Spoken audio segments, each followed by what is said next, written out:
Baik, Assalamualaikum. Ya, salam sejahtera. Salam GBN, salam Malaysia dan salam kuasa ketiga. Baik, live hari ini saya nak membincangkan satu kenyataan yang dibuat oleh Najib, ya, kenyataan terkini Najib.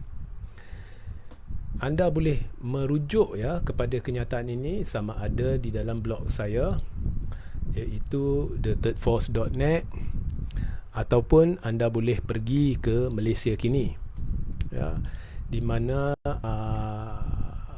Najib akan Najib memberi kenyataan berhubung dengan pilihan raya umum. Tajuk dia, jangan ulangi kesilapan tangguh PRU, kata Najib, ya. Jadi anda boleh rujuk dalam blog saya, ulasan saya secara bertulis, ataupun iaitu thethirdforce.net, ataupun anda boleh pergi dan merujuk kepada kenyataan asal Najib di Malaysia Kini. Tajuk dia, jangan ulangi kesilapan tangguh PRU, kata Najib. Kalau blog saya, tajuk dia saya baca, ya. Saya ulas kenyataan Najib dan saya tujukan kepada Ismail Sabri dengan berkata, Ismail Sabri tak perlu hiraukan pemimpin terdesak seperti Najib, tidak ada rasional buat PRU awal. Tetapi saya tidak sekadar melontarkan satu pendapat kosong, ya. Saya berhujah di situ. Dan sesiapa yang membaca artikel tersebut, anda boleh menilai hujah saya yang tidak boleh dipertikai, ya, kerana ini adalah bersandar kepada fakta. Dan saya pun telah menangkis dakwaan Najib, kononnya jika tidak diadakan PRU sekarang ianya satu kesilapan. Dan anda boleh merujuk kepada live saya di mana saya memperincikan, ya, dengan lebih mendalam, ya, isu sokongan majoriti Muhyiddin, di mana saya juga ada sentuh berkenaan kenapa tidak ada rasional diadakan PRU awal. Bagi mereka yang tidak menonton live semalam, anda boleh scroll ke bawah ataupun pergi ke YouTube Regi Jesse Rektauddin.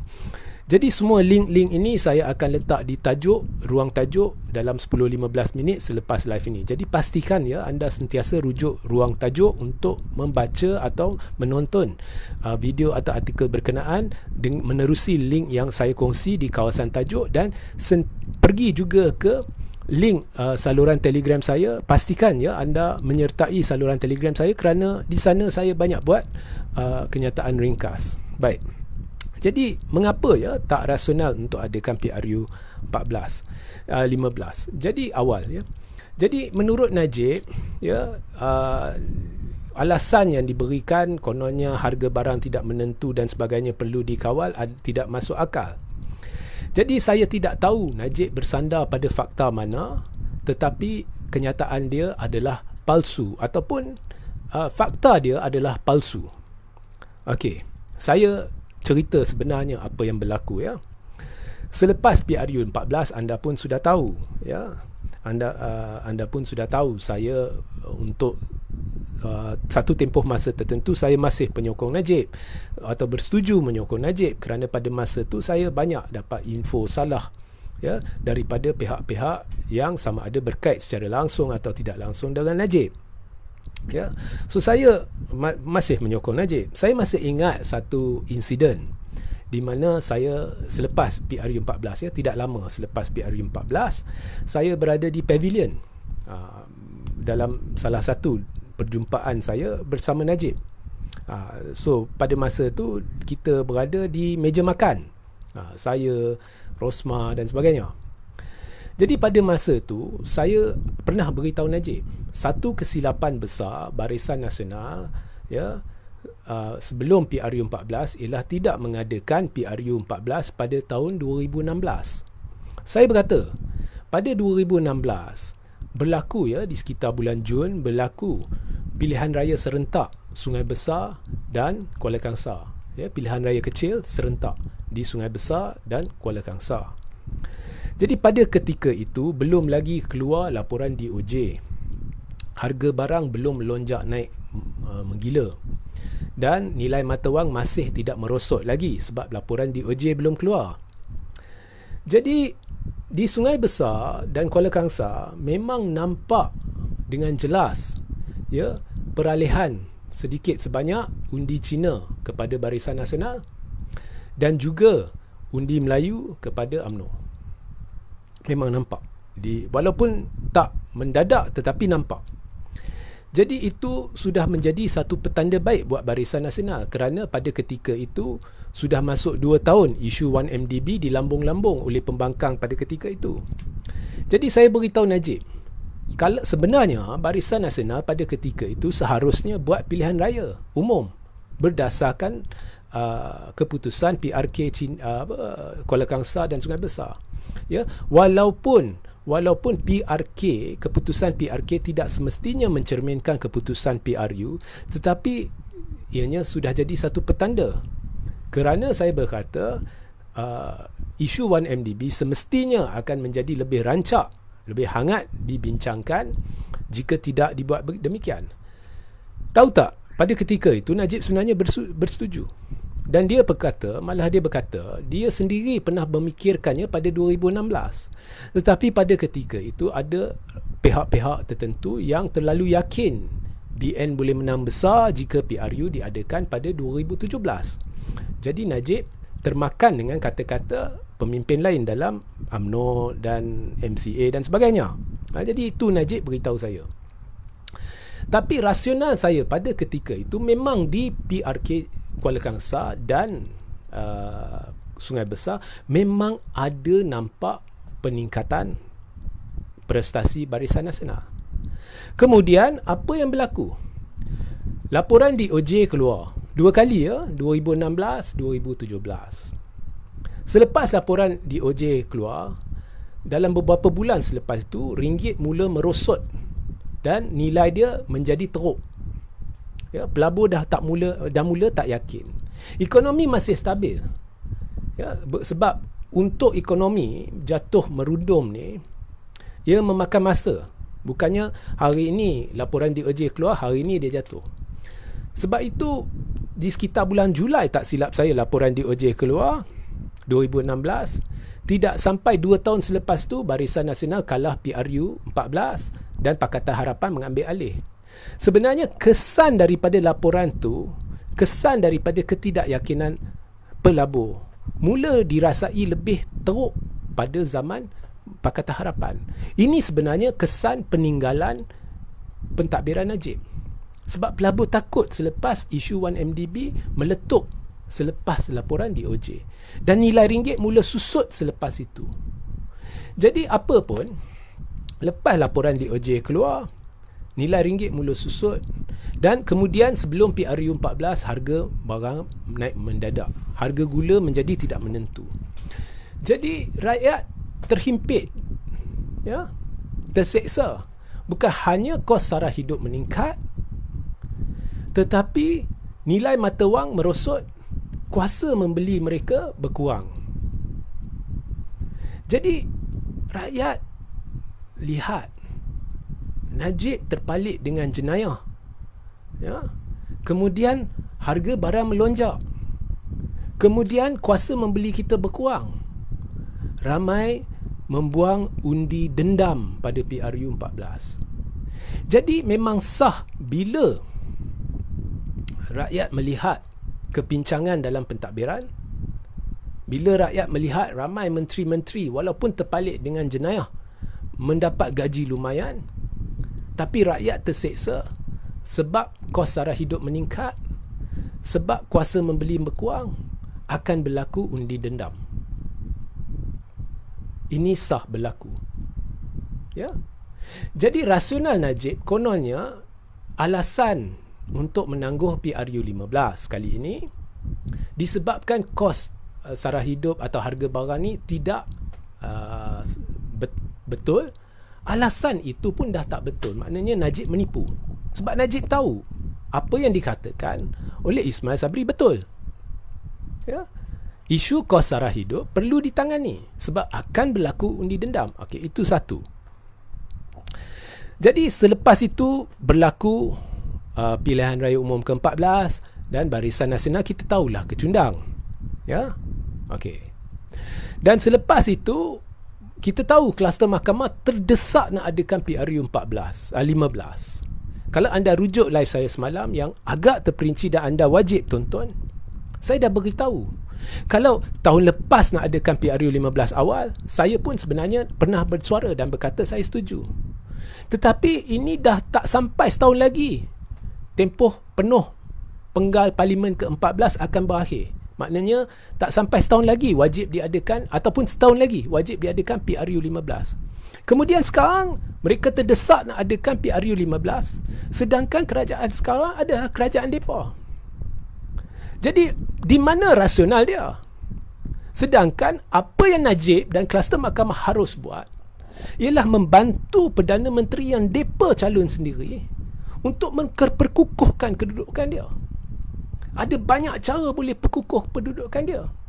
Contohnya masuk perjanjian baru di mana Pakatan Harapan mengesahkan sokongan terhadap Ismail Sabri. Contoh, ada banyak cara lagi. Sebab dulu bila tanda tangan MOU mereka tak keberatan.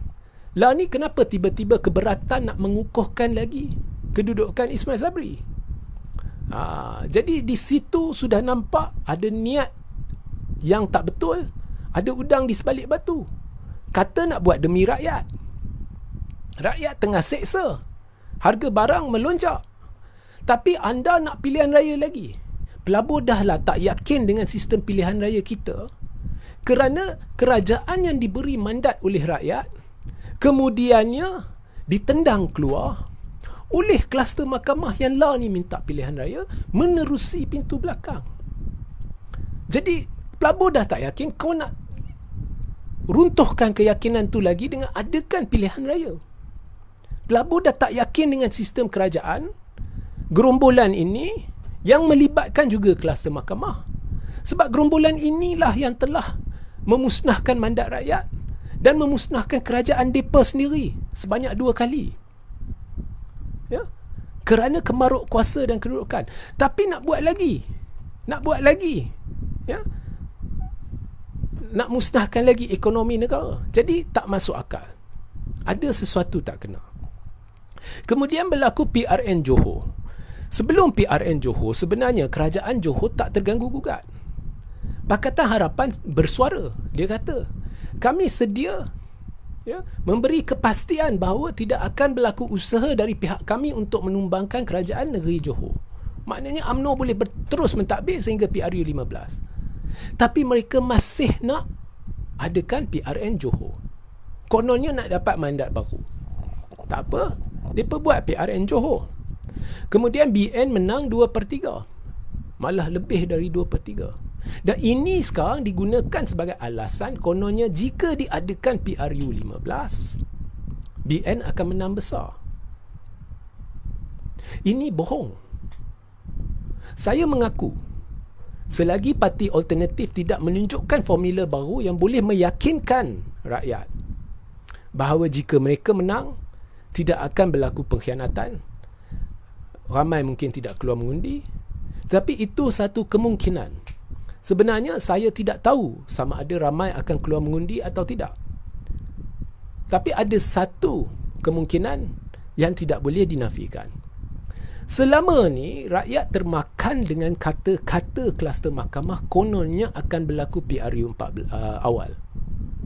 Sebenarnya kluster mahkamah tidak mungkin tahu akan berlaku PRU awal ke tidak. Sebab kluster mahkamah tidak duduk dalam kerajaan. Hanya kerajaan boleh tentukan jika berlaku PRU awal atau tidak. Itu pun dengan kebenaran yang di-Pertuan Agong. Tetapi rakyat termakan dengan kata-kata kluster mahkamah. Jadi di Johor, hampir 50% pengundi berdaftar tidak keluar mengundi. Satu, mereka meluat. Maknanya pengundi yang tidak keluar mengundi ni majoritinya menolak BN, menolak PH, menolak Perikatan Nasional. Maknanya saham parti-parti alternatif ni besar. Tapi itu kita tolak tepi. Yang lebih penting, maknanya Barisan Nasional menang 2/3 ni bukan sebab dia lebih diterima rakyat. Dia menang 2/3 sebab hampir 50% tak keluar mengundi. Maknanya dari segi moral, pilihan raya tu telah gagal.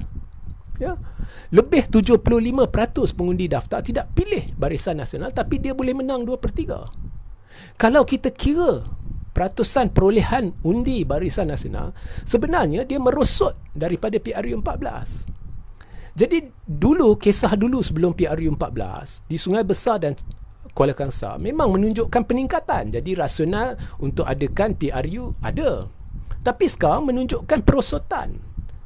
Dan BN menang di Johor bukan sebab prestasi dia meningkat, sebab ramai tidak keluar mengundi. Jadi ini tidak boleh digunakan sebagai alasan bahawa BN akan menang PRU15. Kerana BN tidak tahu, saya tidak tahu jika ramai akan keluar mengundi atau tidak. Barangkali rakyat sudah termakan dengan kata-kata kluster mahkamah bahawa PRU akan awal. Jadi mereka tunggu PRU15 dan tidak keluar mengundi di Johor. Tetapi apabila PRU15 diadakan, ramai akan keluar mengundi. Jika ramai keluar mengundi, sah BN akan hanyut di PRU15. Jadi rasional nak adakan PRU15 tu yang digunakan oleh Najib dan kluster mahkamah bohong. Jadi jika kita lihat dari segala sudut, kluster mahkamah ada niat tersembunyi nak adakan pilihan raya 15. Bukannya demi rakyat, bukannya demi bangsa, bukannya demi negara, kerana demi kepentingan mereka atau pemimpinnya masing-masing. Dan sekarang pula harga barang seperti sebelum PRU14 melonjak naik berlipat kali ganda berbanding zaman Najib. Nilai mata wang merosot dan dijangka terus merosot sebelum hujung tahun. Sama juga sebelum PRU14. Kuasa membeli rakyat sudah berkurang, kos sara hidup lebih teruk lagi. Akan berlaku undi dendam. Mungkin sebab ini lebih ramai lagi akan keluar mengundi. Tambah pula, ada kes-kes mahkamah sudah dibicarakan, sudah diputuskan. Kalau dulu baru laporan DOJ sahaja, sekarang sudah diputuskan, sudah tahu siapa bersalah. Jadi mungkin ini akan meningkatkan lagi penolakan terhadap BN. Dan kita sudah lihat prestasi BN merudum di PRN Johor. Jadi semua rasional yang diberi oleh Barisan Nasional untuk adakan PRU 15 adalah palsu belaka dan disyaki. Ini ada sangkut paut dengan keterdesakan Najib dan kluster mahkamah. Kerana kes-kes mereka akan diputuskan tak lama lagi. Khususnya kes Najib yang akan diputuskan oleh Mahkamah Persekutuan tidak lama lagi. Jadi, kalau di Mahkamah Persekutuan, katakan kantoi, peluang untuk Najib kosong. Di PRU15, sekurang-kurangnya ada kemungkinan UMNO boleh kembali ke tampuk kepimpinan negara. Kalau dia kalah pun PRU15, kita tahu UMNO tidak keberatan masuk perjanjian dengan Pakatan Harapan dan menubuhkan jajaran politik baru. Perbincangan ini sudah bermula sejak selepas PRU14 lagi antara kem Anwar dengan kem kluster mahkamah, khususnya kem Zahid. Mereka tak keberatan Pakatan Harapan bekerjasama dengan Barisan Nasional. Dan seperti yang saya ceritakan, benda ni pernah dipertimbangkan oleh DAP sendiri di Perak. Perbincangan dilakukan di Perak dan selepas Perak untuk Pakatan Harapan bekerjasama dengan Barisan Nasional. Malah pernah ada usaha rahsia Zahid untuk kumpul akuan bersumpah untuk menyokong pencalonan Anwar, dan surat sokongan ni telah sampai ke istana.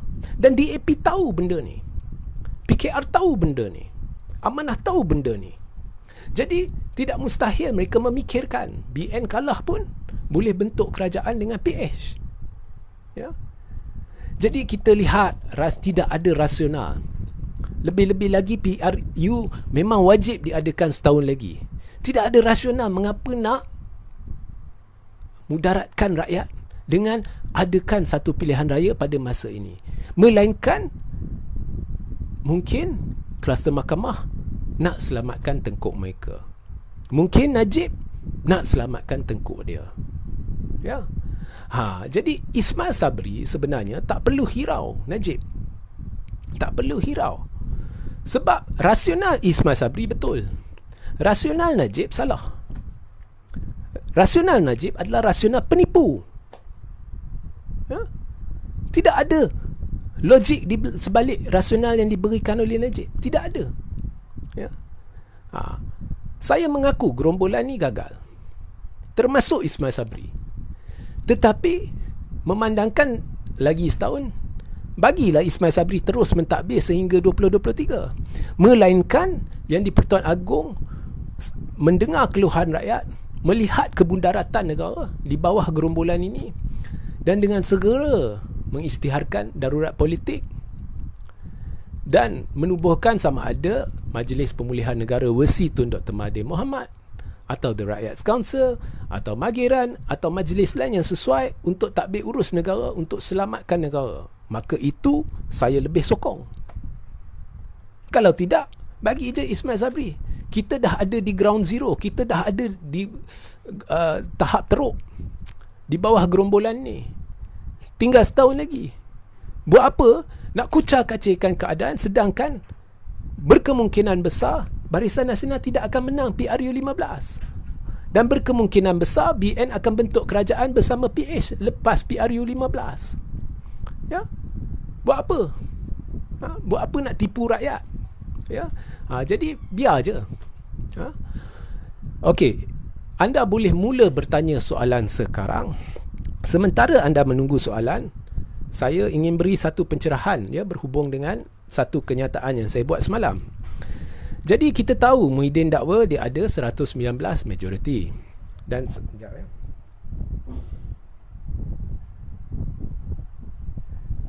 saya telah membuat congakakan kasar, dan saya telah beritahu bahawa jika kita campurkan jumlah ahli parlimen Pakatan Harapan iaitu 90 dengan jumlah ahli parlimen bersatu pada ketika Muhyiddin berjumpa dengan Syafiq Abdal iaitu 31, jumlah dia 121. Jadi Muhyiddin kata 119. Maknanya dia telah tolak dua. Saya mengesyaki dia tolak Azmin dengan Zuraida kerana sudah bau bahawa Azmin dengan Zuraida memang akan keluar masuk PBM. Jadi anda boleh mula bertanya sekarang sementara tunggu saya hujahkan benda ni sebab ada pertanyaan. Dan saya rasa Muhyiddin juga mengesyaki 8 hingga 9 lagi MP akan keluar bersatu. Di mana MP-MP ni pada satu ketika dulu dari PKR, mereka mengkhianati PKR masuk bersatu, dan kini ada rancangan nak mengkhianati bersatu masuk PBM. Jadi atas sebab itu Muhyiddin tidak yakin untuk bentuk kerajaan kerana takut lepas bentuk dia tumbang lagi. Jadi dia pergi jumpa dengan Tun Mahathir, harap-harap boleh dapat sokongan 4 MP dari Pejuang, dan dia pergi jumpa Syafiq, harap-harap boleh dapat sokongan MP dari Barisan. Okey. Kemudian saya ada bacalah kenyataan, contohnya kenyataan Mukris Mahathir yang saya tidak tolak kenyataan tu, di mana dikatakan Muhyiddin tidak boleh ulangi apa yang dilakukan di Langkah Sheraton kerana di Langkah Sheraton sebenarnya Muhyiddin tidak tunjuk bukti sokongan majoriti dia hanya tunjuk surat daripada ketua-ketua parti. Itu saya tak tolak, itu memang berlaku pada Langkah Sheraton. Cuma kali ini saya tidak nafikan mungkin Muhyiddin memang benar-benar ada majoriti 119 berdasarkan beberapa maklumat yang saya dapat. Dan mungkin Muhyiddin tidak yakin untuk bentuk kerajaan sebab dia takut ada 10 atau 11 lebih akan keluar bersatu. Jadi sebab itu dia jumpa Tun dan dia jumpa Warisan. Apapun, Anthony Locke keluarkan penafian. Jadi selepas Anthony Locke keluar penafian, timbul persoalan siapa yang bercakap benar, siapa yang menipu, Muhyiddin ke Anthony Locke. Kemudian ada orang beritahu saya tak mungkin Anthony Locke menipu. Ada pula yang beritahu saya ini, ada yang beritahu saya itu. Jadi di sini saya nak berikan anda satu senario ringkas, ringkas saja. Anda dengar senario ini dulu, kemudian saya akan jelaskan sesuatu. Katakan Muhyiddin jumpa Anthony Locke atau saya Anthony Locke. Okey, Muhyiddin jumpa saya. Dia kata sekarang kita bentuk kerajaan bersama. Saya kata okey, Anwar dah setuju ke? Muhyiddin kata Anwar dah setuju. Saya kata okey, jalan. Saya Anthony Locke jalan. Okey. Tapi benda ni kena rahsiakan. Maknanya sokongan Pakatan Harapan terhadap Bersatu dan Muhyiddin perlu dirahsiakan sehingga yang di-Pertuan Agong berjumpa semua MP-MP. Selagi Agong tidak berjumpa dengan semua MP-MP, tidak ada sesiapa harus tahu PH sokong Muhyiddin. Jadi Muhyiddin setuju. Ya, jadi adalah 119 tu. Tetapi Syafiq Apdal membongkarkan ya kehadiran Muhyiddin untuk meminta sokongan. Anthony Locke mungkin tak tahu. Anwar mungkin tak tahu bahawa Muhyiddin akhirnya akan jumpa Tun dengan warisan. Jadi apabila Syafiq Apdal bongkarkan, secara automatik terbongkar atau bocor sokongan PH terhadap Muhyiddin. Dan Agong belum jumpa lagi MP-MP. Disebabkan benda tu dah bocor, jadi Anthony Locke buat penafian. Ini hanya satu senario. Saya tak tahu benar ke tidak. Ini hanya satu senario. Tetapi kalau saya Anthony Locke dan saya sudah masuk perjanjian dengan Muhyiddin dengan syarat ianya dirahsiakan, tetapi syarat ini sudah tidak dipatuhi, maka saya akan buat penafian. Jadi disebabkan senario ini adalah satu kemungkinan, kita tidak mungkin tahu siapa yang bercakap benar, Anthony Locke ke Muhyiddin.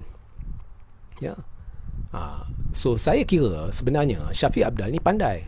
Dia sengaja melontarkan isu Muhyiddin berjumpa dia dengan sokongan majoriti 119 sebab dia nak dengar ya apa reaksi Anthony Locke dan apa reaksi Anwar. Setakat ini Anthony Locke sudah beri reaksi, Anwar belum beri reaksi. Jadi Syafiq Apdal ni bijak. Okey. Dan adakah saya secara peribadi percaya Muhyiddin ke Anthony Locke? Saya sendiri tak tahu. Yang saya tahu, DAP pernah bermain retorik dan pernah memperdaya rakyat. Katanya tak mahu bekerjasama dengan kleptokrat. Tapi secara rahsia pernah dibincangkan kerjasama dengan kleptokrat. Ya. Dan terbuka dengan kerjasama atas alasan demi rakyat, demi kestabilan politik. Ya. Tanda tangan MOU dengan kerajaan pimpinan UMNO yang ditubuhkan menerusi pintu belakang atas esan sokongan kleptokrat. Alasannya demi rakyat, demi kestabilan politik. Jadi di dalam politik, saya tidak mudah mempercayai sesiapa. Barangkali sebab pengalaman saya yang pernah ditipu sebelum ni. Dan juga ini memang perlu anda terapkan di dalam minda anda apabila di dalam arena politik. Saya tak mudah mempercayai sesiapa. Ya. Jadi inilah jawapan saya kepada persoalan, ya, bagaimana kita nak tahu siapa yang bercakap benar, Anthony Locke ataupun Muhyiddin. Ini saya akan letak link dia di dalam ruang tajuk. Jadi jika anda ada soalan, anda boleh bertanya.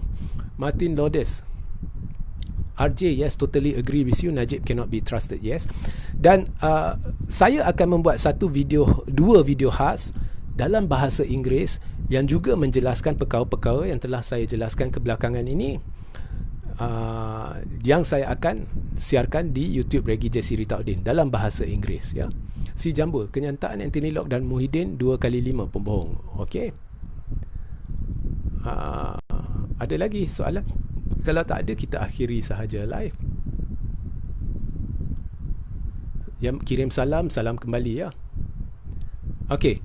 Jika tidak ada soalan, itu sahaja pencerahan saya. Jadi, pastikan ya di ruang tajuk sebentar lagi anda rujuk kepada artikel-artikel berkaitan dan cari link kepada saluran Telegram saya dan sertai di situlah saya buat banyak pendedahan ataupun pemberitahuan, ya.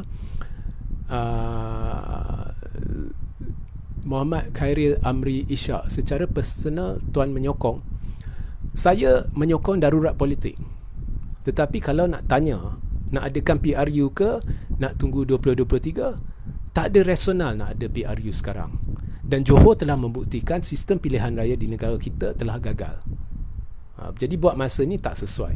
Jadi sehingga kita berjumpa di lain masa. Assalamualaikum, salam sejahtera, salam GBN, salam Malaysia dan salam kuasa ketiga.